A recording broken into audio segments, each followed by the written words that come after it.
du coup je voulais refaire un petit point par rapport à la chaîne, hein, parce qu'il va y avoir du changement, des nouveautés. Donc je me représente un peu pour ceux qui ne me connaissent pas. Donc ça fait 5 ans que je me suis installée avec 2 poulaillers labels. Avant ça j'ai été salariée dans une exploitation là, voisine, ils faisaient de la chèvre, voilà. Et j'ai repris donc moi tout récemment, là en début d'année, une vingtaine d'hectares. Donc par rapport à ça, moi je peux pas avoir mon matériel parce que j'ai une trop petite exploitation. Donc du coup j'emprunte les tracteurs à ma belle famille et certains matériels. J'adhère aussi à la CUMA de la commune. Et du coup la nouveauté ça va être ça. Du coup vous me verrez en vidéo dans la ferme de ma belle famille. Il y a également des vaches à l'étang, ça sera... j'espère que ça vous plaira, bon on verra ça. Mais ouais, ça va être intéressant, on fera de la mécanique, on fera l'entretien du matériel, voilà. On verra tout ça, donc ça sera les nouveautés pour prochainement. Et donc en attendant que le terrain s'égoutte un peu, eh bien on fait un petit peu d'entretien là, du matériel. Regardez-moi ça. Là, il y avait vraiment besoin de les changer là, hein, on est d'accord. Il va falloir s'y mettre, là faut y aller, il faut semer le blé. Donc la parcelle qui a été ensilée intégralement. Pas de labour, hein, on va juste passer le déchômeur à dents, ça fait pas trop du mauvais boulot. On descend à peu près à 20-25 cm. Et voilà, et ça devrait le faire. Et après on sème directement. Et voilà. Et sinon, alors vous voyez, je vous avais montré le démontage des dents, mais je vous avais pas filmé le remontage. Donc vous voyez, le dentiste a pas trop mal travaillé. Bon ben là on a de la chance, il y a un petit peu de soleil et du coup voilà, ça gratte bien, c'est impeccable. Là je vais dire le loulou, il en bave un peu quand même, il manque un petit peu de puissance là avec un engin comme ça. Sur du plat il n'y aurait pas de problème, mais là après le problème en vidéo on se rend pas compte, mais on se rend pas compte du relief. Et là c'est un champ, ça grimpe un peu quand même.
Ensemble comment ça se passe pour régler le semoir.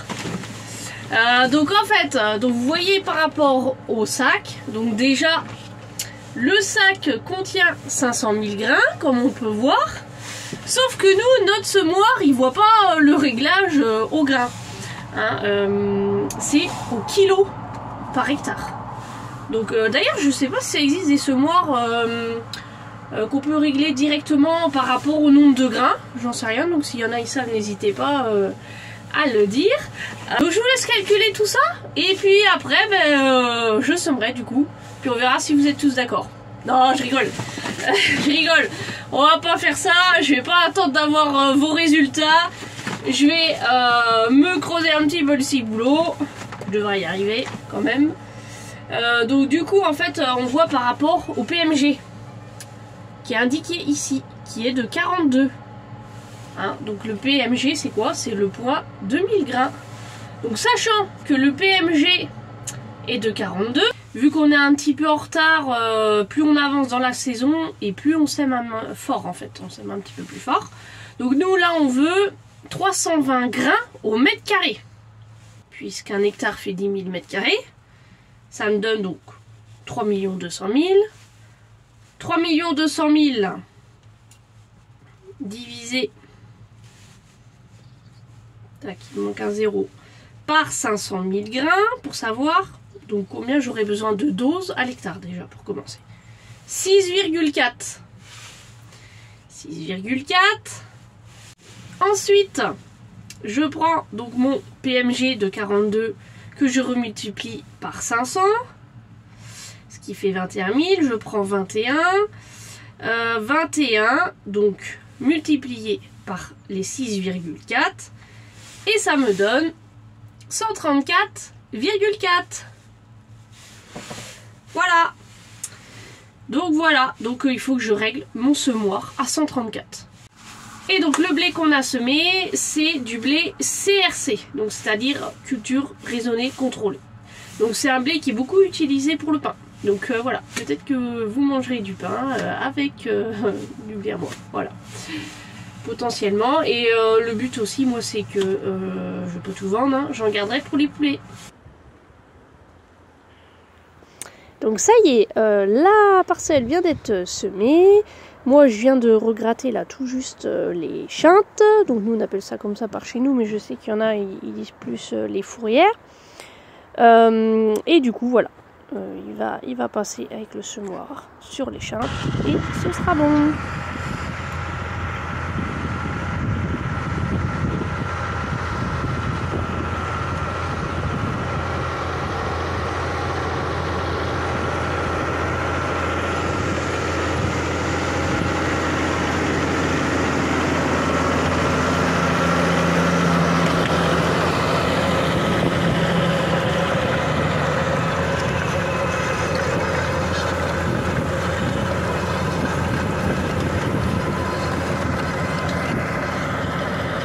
À des endroits il y a des macres comme vous voyez, certainement donc il y a eu des drains mais ils doivent être bouchés, donc il faudra revoir ça. Là je dois avoir à peu près peut-être 10% de la parcelle qui est pas semée du coup, et la parcelle fait 4 hectares 30. Et donc nous voilà samedi matin. Bon ben voilà, hier il y a eu donc 4 morts par poulailler. Là je vais faire le compte, bon j'en vois pas énormément là comme ça à vue d'œil hein. Surtout qu'il y en a plus hein, du coup parce que comme je vous avais dit ça sera pas du poulet label rouge, ça sera de la poularde. Il n'y a pas le marché qu'il faut donc pour la poularde label rouge, et du coup j'en ai un peu plus, il y en a 900 de plus par poulailler hein. Donc là moi ce que je fais matin et soir, ben, je re-remplis hein, tous les petits abreuvoirs. Le matériel, je vais bien le régler, surtout les plaçons, parce qu'ils ont pas mal tassé la paille, hein, mine de rien. Ils sont tout petits, mais il y en a pas mal, donc... Donc c'est un bon dimanche en perspective pour les poussins. Comme vous voyez, on a levé la bâche, on va les passer partout. Bon, là, il y a vraiment besoin, ils ont donc 16 jours aujourd'hui. Bon, on peut plus les laisser là que sur 2 cases, parce que c'est vrai qu'ils ont qu'une moitié de chaîne. Bon, ben... Je continue à remplir les béquets là. Enfin pas tous, hein, j'en avais enlevé un petit peu parce que sinon ben, j'aurais passé mes journées quoi. Mais voilà, là c'est quand même plus possible. Ça se connaît qu'il y en a 900 de plus. Allez, hop.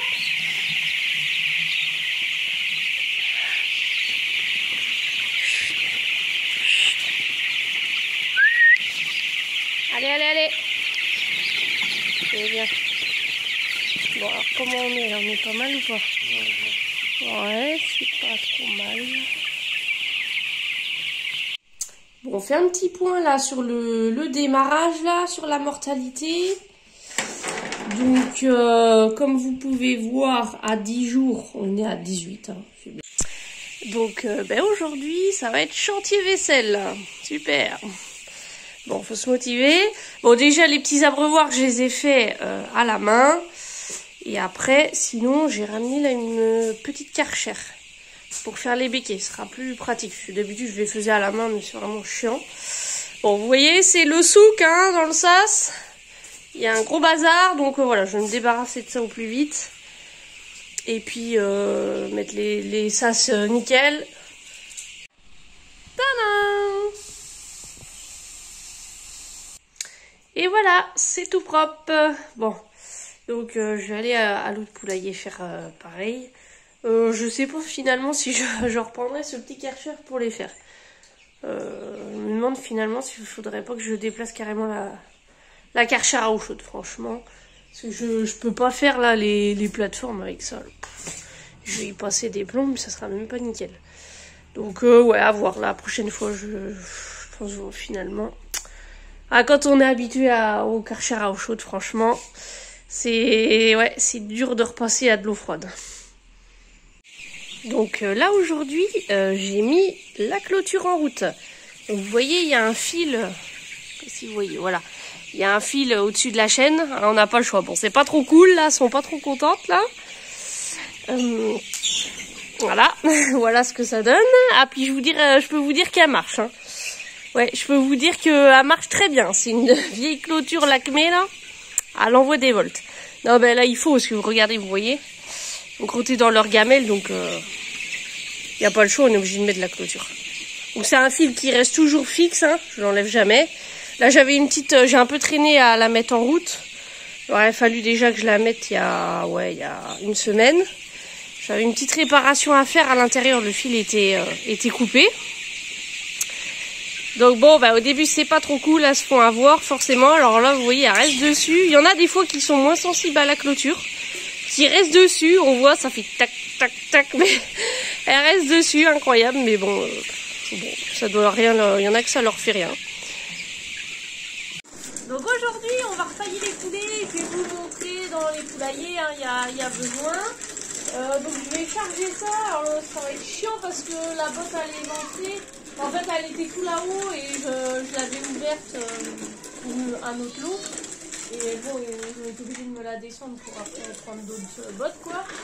Mais bon, on va y arriver. Donc vu que j'ai pas de tracteur sur place, eh ben, je fais avec la remorque.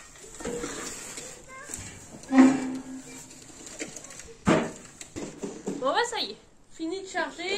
Bon, ça va pas être pratique parce qu'elle est toute égapiée là. Alors d'habitude c'est bien si je prends les paquets et puis voilà. Mais bon, on va faire avec, il faut bien la faire passer. Donc là, les deux cases là, c'est les cases du démarrage. Donc là, bon ben là, la litière elle est pas trop mal. Là ça va. Il y a des endroits ça va plus trop.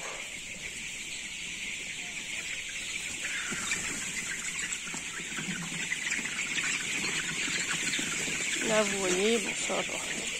Sa plaque c'est pas top.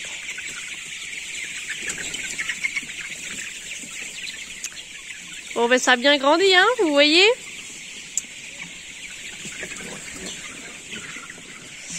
Je commence à avoir par contre quelques mâles à travers et là ça va pas le faire. Parce que la technicienne elle m'a dit vu que c'est de la poularde, il faudra pas laisser les mâles. Parce que d'habitude, si j'ai un lot de poulet puis c'est que de la femelle, s'il y a quelques mâles au travers c'est pas grave. Mais là elle m'a dit, vu qu'on va les garder plus longtemps, que ça va être de la poularde, il faut pas du tout garder aucun mâle, il faut les enlever.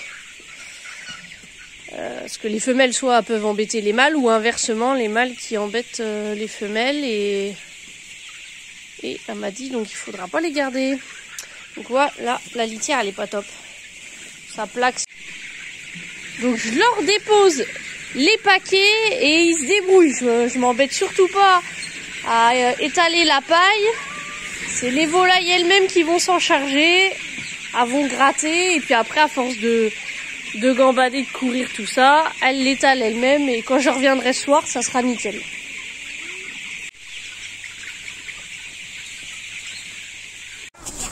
Ah, j'en ai plein dans. Et un petit tour gratuit pour les loulous. Allez, on va à l'autre poulailler.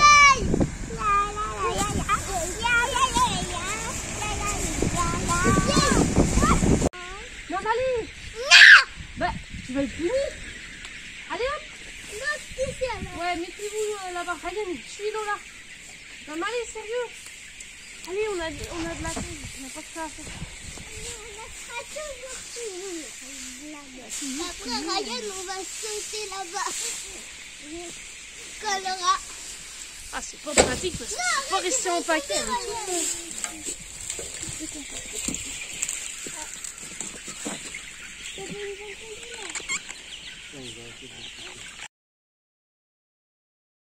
Donc j'ai été amenée à faire une formation sur la conservation des sols. Donc ça a duré une après-midi. Là en fait c'est dans le cadre de la MAEC, là, parce que j'adhère à une mesure agro-environnementale et climatique. J'étais chez un agriculteur, d'ailleurs qui a une petite chaîne YouTube. Et quand je l'ai vu, il me dit quelque chose, j'ai déjà vu. Donc voilà. Et donc lui il fait du semi-direct. Voilà, il est passé il y a quelques années en ça. Bah après tu peux pas te mettre à faire ça du jour au lendemain. Il faut un semoir spécial. D'ailleurs je vais vous montrer une petite photo avec un disque en biais, hein, pour bien rentrer dans la terre, vu que la terre n'a pas du tout été travaillée. Et puis après il y a une espèce de, comment dire, de petit trou qui rappuie, en fait, qui rappuie l'ouverture. Bon alors après mon but c'est pas de passer en semi-direct, hein. Moi je préfère un petit peu voir comment tout le monde travaille, et je veux pas me renfermer dans une méthode, voilà, non. Je veux pas soit tout le temps labourer, soit non, anti-labour, plus labourer. Non, je veux pas non, me renfermer dans une méthode précise et non. Non, je préfère, moi je vois les choses comme ça, je préfère un petit peu m'adapter à la situation, selon la parcelle, comment elle est, la nature du sol, tout ça, selon la précédente culture, bon ben ça joue beaucoup, et je m'adapte, je m'adapte par rapport aux conditions. Donc s'il faut labourer, je laboure, si je vois que ça va être compliqué de maîtriser les adventices, si je vois que ça peut le faire, comme le semis de blé, ça peut le faire, là, paf, j'ai cultivé et semé, tac, terminé. Très bien. Mais ouais, après, je veux pas me renfermer dans une méthode, quoi. Je préfère rester assez ouverte sur un peu tout ce qui se passe. Parce que comme le semis direct, après, moi, ce qui me dérange, en fait, c'est... mais en fait, le problème, c'est bien beau, tu travailles moins le sol, c'est intéressant, hein. C'est bien pour toute la vie du sol. C'est sûr, c'est très très bien, mais le problème, c'est pour gérer les adventices, hein. Il n'y a pas de mystère, il n'y a pas vraiment de solution miracle. Du coup, bah, c'est glypho, quoi. Glypho à fond. Enfin, à fond, ils mettent beaucoup plus de glypho, quoi. Moi ça me dérange, quoi.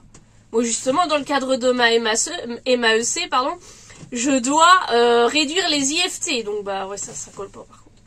Donc, voilà. Ça m'a permis de voir, super intéressant. Je vais vous montrer un petit passage de la formation qui met en évidence qu'est-ce qui se passe quand il pleut beaucoup sur un labour ou sur une prairie, enfin vous allez voir. Et voilà, je suis assez contente voilà, d'avoir eu le point de vue de cet agriculteur. Donc là, ça met bien en évidence qu'est-ce qui se passe si on a un sol nu qui vient d'être labouré, ou si on a une prairie, qu'est-ce qui se passe avec de fortes précipitations. Ouais, c'est assez clair.